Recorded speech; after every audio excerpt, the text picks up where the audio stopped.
Ignite. How the fuck are you? So, I want to put it to you that the root of all evil is not money. The root of all evil is indecision. Have you been in traffic with those guys or girls or, who knows, cyclists in front of you who just don't know where the hell they're going? I'm going to clean up my language. Is that all right with you? I'll clean it up. I'm not really mad about this.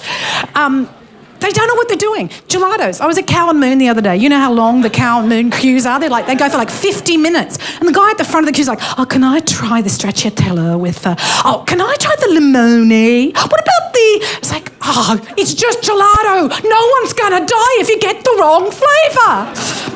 But then I found myself at Officeworks. I had a blister from new shoes. Women will know what I'm talking about. And I was trying to buy Band-Aids and I couldn't decide between the $2.50 Band-Aids and the $2.40 Band-Aids because one was 12 strips and one was 24. And I realised this is not just them, it's us. You get in a taxi and they go, where do you want to go? How do you want to go there? Like, when did I become the people? People can't leave dinner parties. They can't make that decision. It's a modern ill, but I'm sure it's age old. But I just wanted to change. You know what I mean? So one of my friends told me his boss had an emergency meeting the other day, and at the end of the meeting, they didn't make the decision they came together to actually do.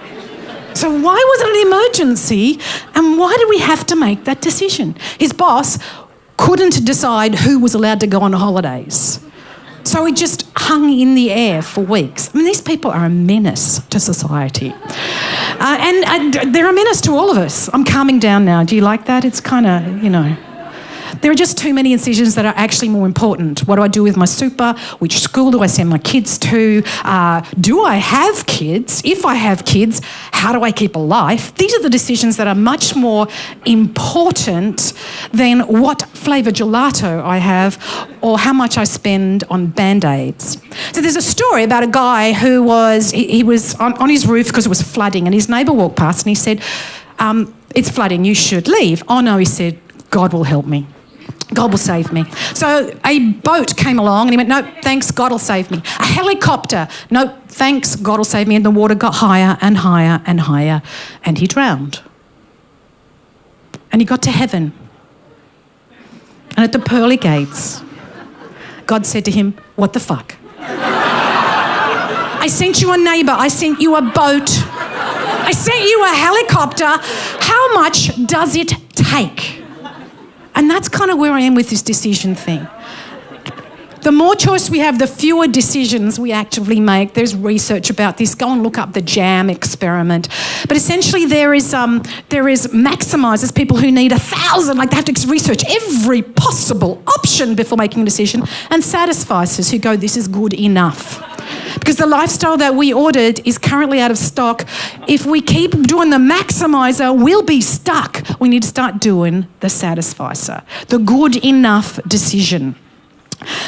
So one decision you need to make is, when do you need to be a satisficer and when is it okay to be a maximiser? Maximise on your super or that house you buy, but don't maximise while you're deciding where to park or what gelato to buy.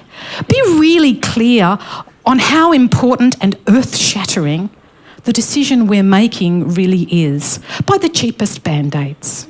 Because you know that the rest of the other 24 are going to sit in your medicine cupboard for the next 6 years, so you throw them away, right?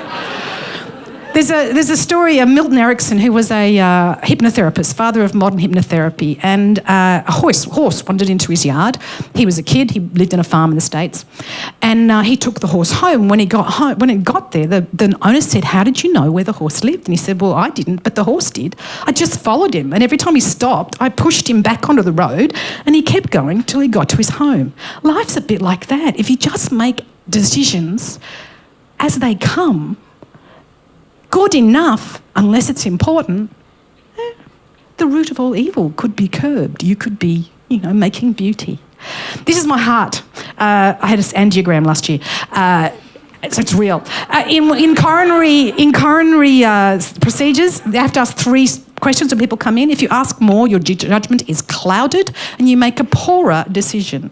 There are just a few questions you have to ask. Be a satisficer. It's not the maybe. It's not the yeses that kill you. It's not the no's that kill you. It's the maybes.